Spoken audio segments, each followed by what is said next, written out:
Infinita. Então, domingo. A gente deve começar à tarde, dia 1 de junho. Pretendemos ficar um mês em live, né? Se Gautama assim desejar, né? Se os deuses permitirem. Não tô botando fé nessa Infinita, velho. Em qual sentido, próximo? Tu acha que a gente não se planejou, que não vai acontecer porque a gente não vai ter aquele compromisso de ficar 24... A gente vai ter o compromisso, assim. Se tem uma coisa que eu posso garantir é que a gente vai ficar o dia todo em live. Só que assim, são duas pessoas, entendam isso. Não, o Igor também, pô. É porque a gente, justamente, a gente vai combinar certinho de cada um ficar no momento específico da live, né? Então, por exemplo, vai ter amanhecendo, vai ter aprendendo de manhã cedo, vai ter à tarde, vai ter reação, vai ter tudo. Então, assim, vão ser dias que a gente vai ter que seguir certinho, assim, o planejamento. 12 horas cada um. É porque no caso aí seriam tipo... Eu faço 12 horas, aí faz 12 horas. Não faz sentido, tá ligado? A gente tem que ficar junto em algum momento. Então, o que eu garanto é que eu vou ficar de madrugada. O Igor garante que vai ficar de manhã. E parte da tarde e parte da noite vão ser os dois, entendeu? Então, digamos assim, das 7 até 4 da tarde vai ser o Igor. Das 4 da tarde até meia-noite vai ser os dois. Da meia-noite em diante até 7, 8 da manhã vai ser eu sozinho, entendeu? No caso, nunca vai ser só nós dois, eu acho, né? A gente vai chamar mais gente, com certeza. Então, assim... Eu não acho que vai ser tão, assim... improvável de acontecer.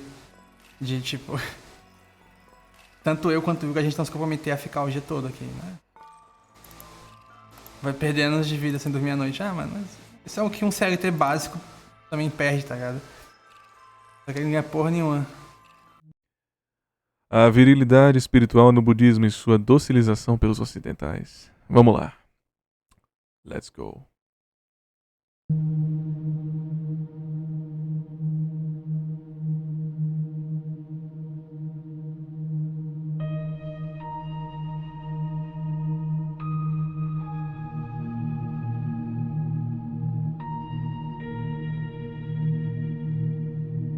É o destino de quase todas as religiões tornarem-se, por assim dizer, desnaturalizadas, deturpadas. Conforme se espalham e se desenvolvem, afastam-se de seu espírito originário, e seus elementos mais populares e espúrios vêm à tona. Seus traços menos severos e menos essenciais, mais distantes do plano metafísico. Praticamente nenhuma das grandes religiões históricas escapou a este destino. E também não escapou a ele, o budismo. 2.500 anos após a morte de Siddhartha Gautama, o ocidental diz que o mundo deve escolher entre a bomba de hidrogênio e sua mensagem, identificando assim a mensagem do Buda com o pacifismo e o humanitarismo. Os ocidentais têm sido quase unânimes em avaliar essa mensagem como uma doutrina sentimental de amor e compaixão universal. Uma doutrina alinhada com a democracia e a tolerância, admirável por sua liberdade de dogmas, sua ausência de ritos e sacramentos. O budismo light, ele é muito, muito visto assim mesmo. O budismo não tem dogma nenhum, né? Tamo junto. Quase uma espécie de religião secular.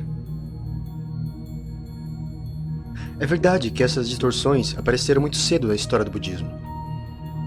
Mas, embora possa parecer audacioso de nossa parte, não hesitamos em dizer que se trata de uma falsificação da mensagem do Buda. Uma versão deteriorada.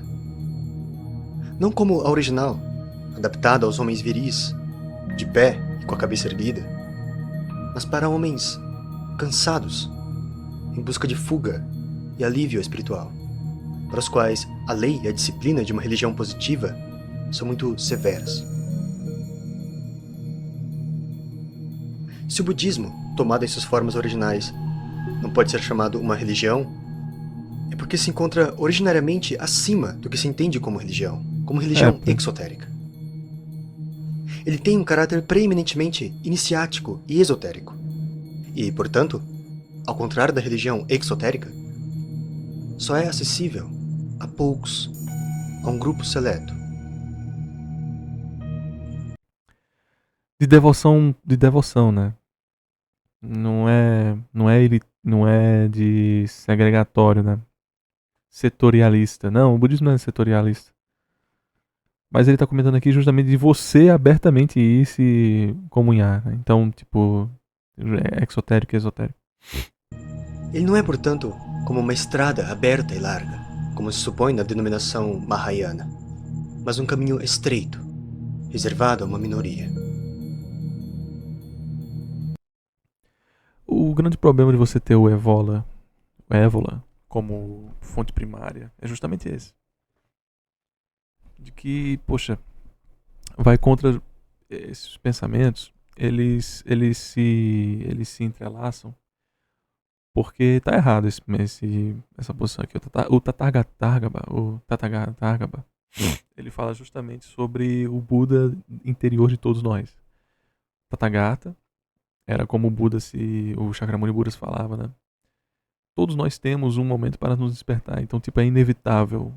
A iluminação há de nos alcançar em algum momento, é inevitável. Né? Um caminho estreito. Sim, o caminho é estreito por justamente ele ser estreitado.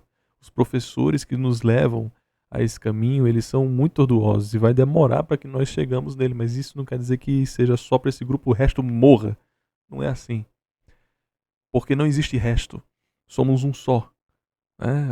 A iluminação há de chegar a todos nós porque nós somos todos nós. Todos nós somos todos nós. Então, tipo, não é como se fosse só aquele grupinho ali e acabou. Esse grupinho minoritário é a mesma coisa que nada, ou tudo, porque somos um único, né? É difícil de você ter uma comunicação ocidental para oriental por justamente esse pensamento de individualidade, né? De ser um indivíduo, mas ele deveria aqui ter comentado uma coisa que o Evola não fez muito, era de não ser, que é um dos princípios do budismo, é o não ser. Isso é evidente em muitos registros.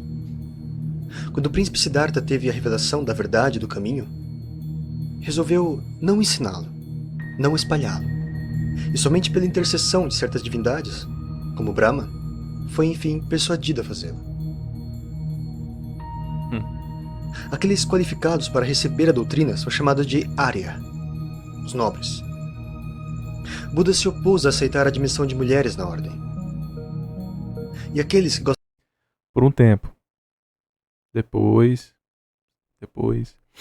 foi até advertido. Santidade, você não é... ele tinha esse pensamento sobre as mulheres, a adoção, porque ele tinha a visão de que ele só teria, o mundo só teria a sua fortificação Amitabha, né? Evocação espiritual, com muito mais tempo se tivesse admissão feminina. Mas aí foi advertido por primas, tias, que não, isso é um erro e tal e tal.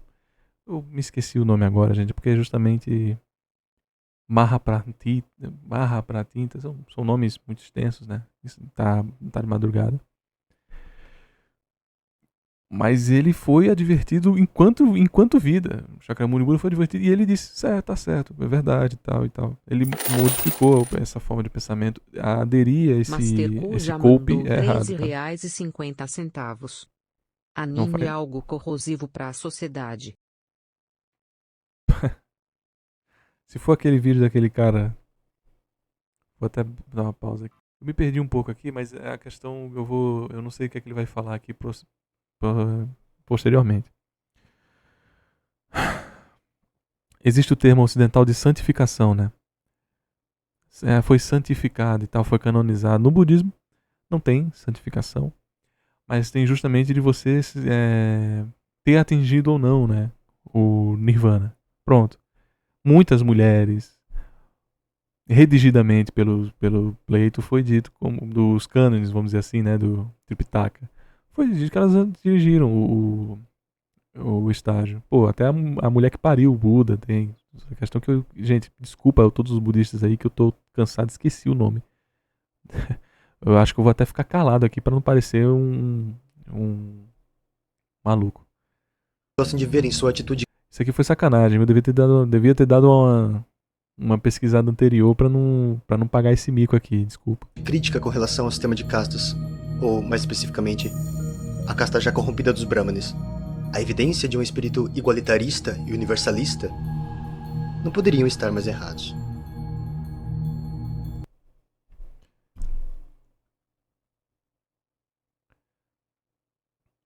Não quero ficar falando do Évola aqui, cara. Estes confundem o que é uma libertação da estrutura social, uma libertação de tipo ascendente e transcendente, ou seja, para cima e para além das castas, para o princípio hierárquico das próprias castas. O Shakyamuni Buda rejeitava o nascimento enquanto regente de sua vida. Ele rejeitava que se você nasceu, você vai ser aquilo, que é justamente um pleito de casta.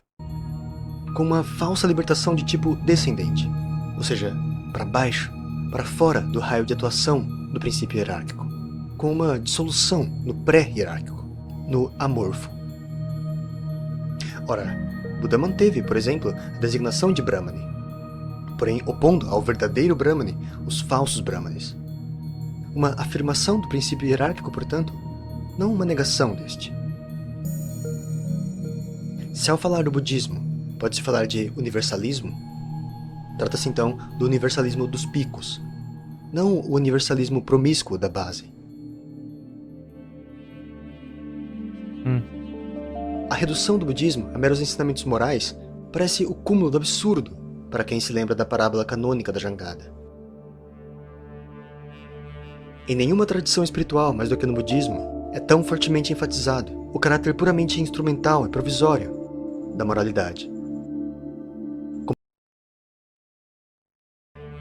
Em nenhuma tradição espiritual, mais do que no budismo, é tão fortemente enfatizado o caráter puramente instrumental e provisório da moralidade.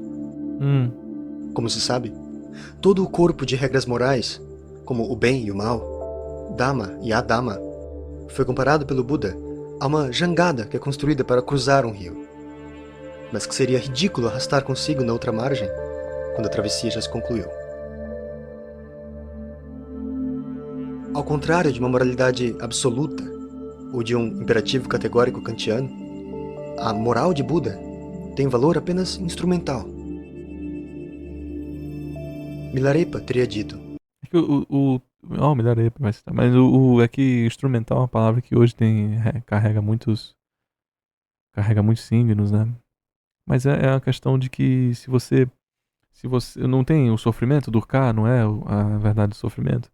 Mas se você está de acordo com o Nirvana, não tem mais sofrimento. Então, tipo, é uma coisa que assim, dentro do valor sansárico, com constante A, assumindo que π é igual a 3,14, desconsiderando o vento e seus rarefeitos, sabe? Na questão que você faz ali, pronto, aí funciona, é um instrumento, né?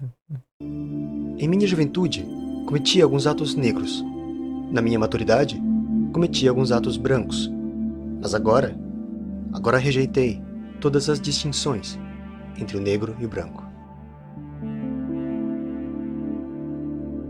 Uma concepção como a ocidental, expressa pelas palavras Deus é amor, com a consequente absolutização deste sentimento, seria para a autêntica doutrina budista um absurdo.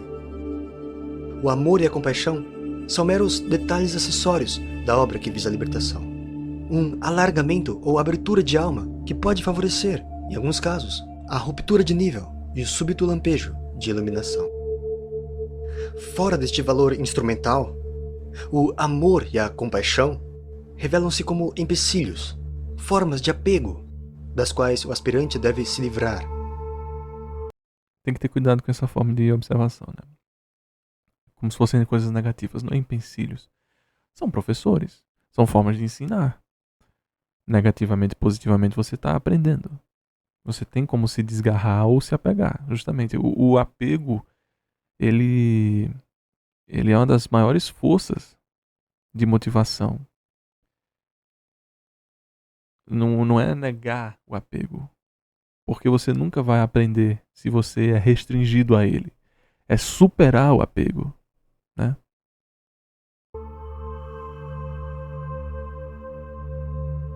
Frente às formas exotéricas assumidas pelo budismo, o Zen budismo representa o retorno às origens.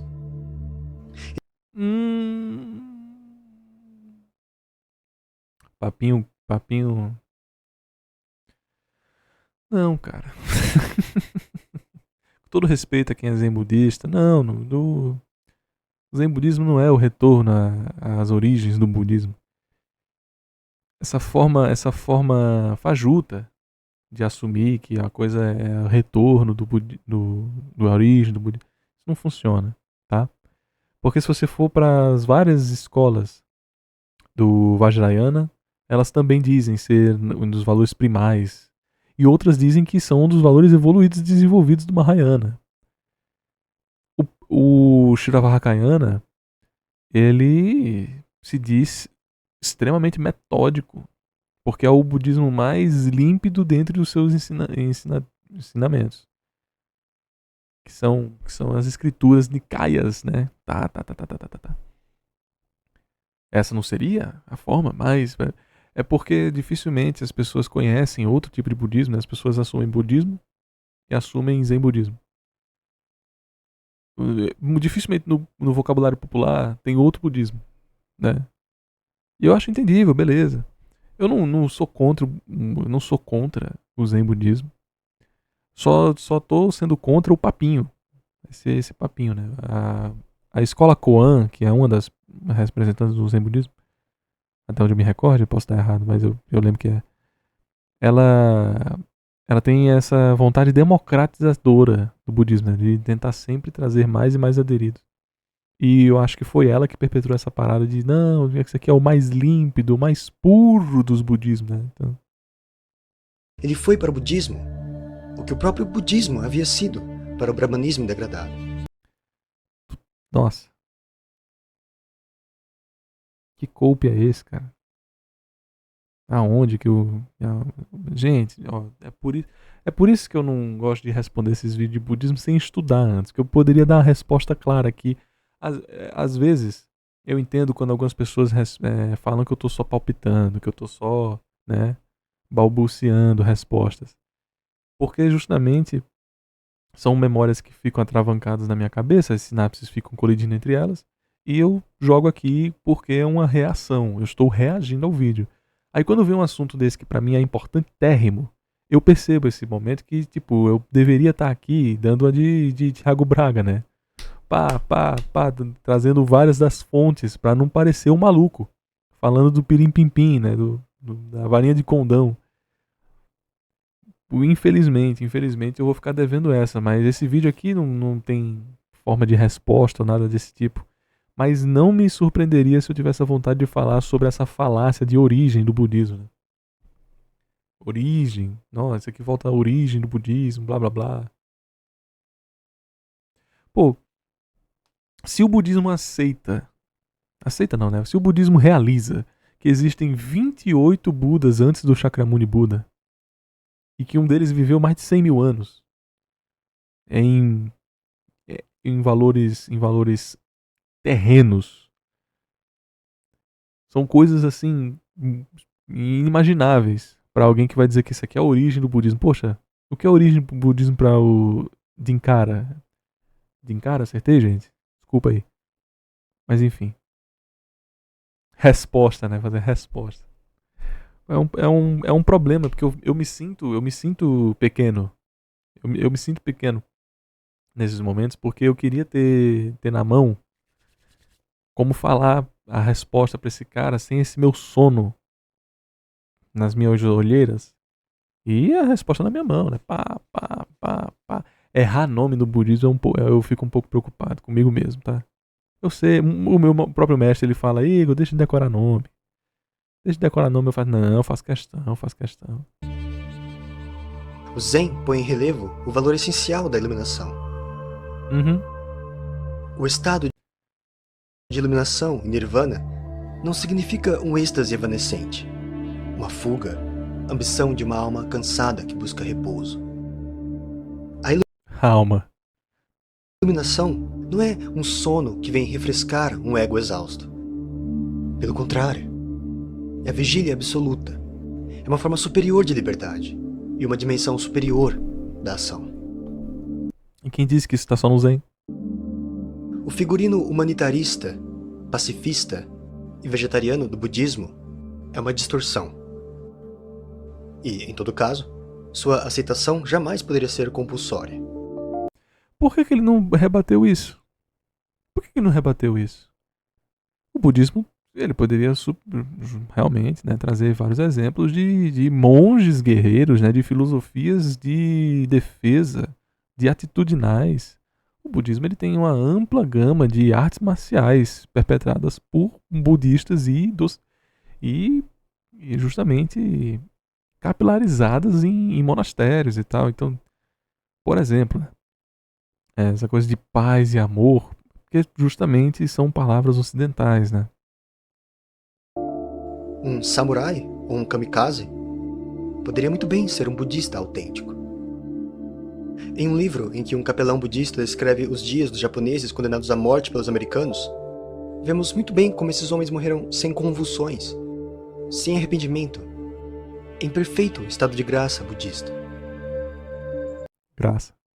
Homens que, se não eram, como afirmavam os vencedores, criminosos de guerra, certamente não eram como delicadas e tímidas flores do campo. Aqueles que experimentaram aquela transformação interna fundamental, aquela ruptura de nível que é a característica essencial da realização budista, estão na posse de uma calma inabalável, inabalável.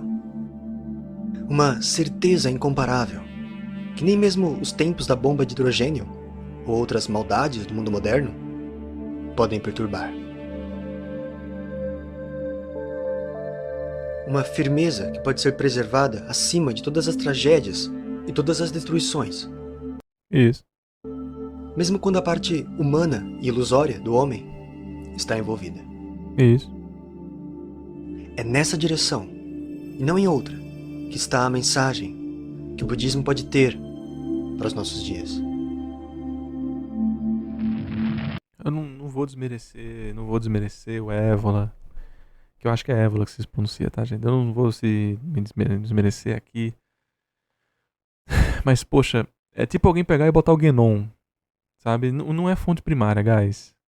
Tem que ter cuidado, tem que ter mais zelinho para o que tá falando, porque justamente o Zen budismo é o que por favor.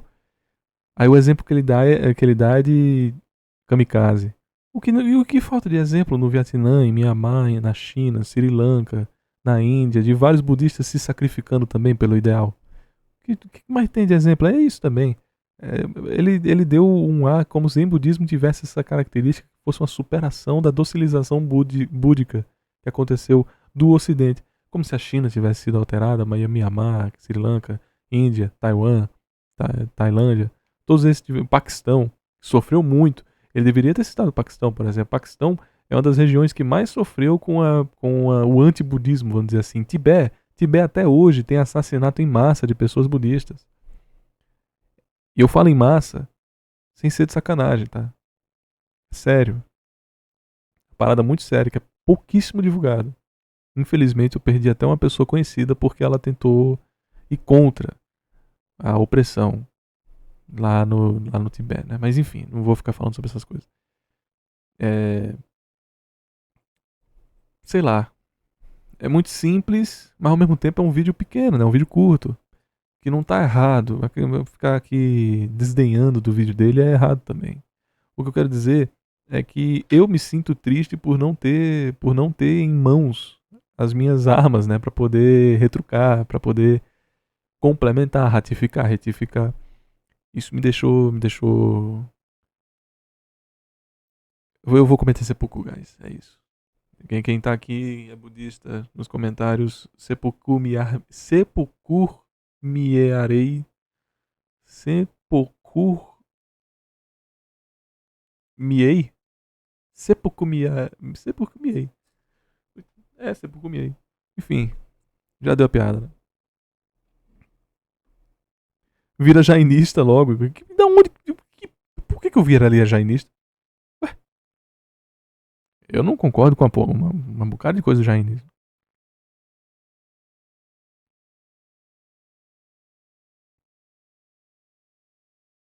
Meu nome é Over, sou Ademir da Baleia Azul. mas atualmente sou conhecido por ser uma reconstituição perfeita de um Cro-Magnum.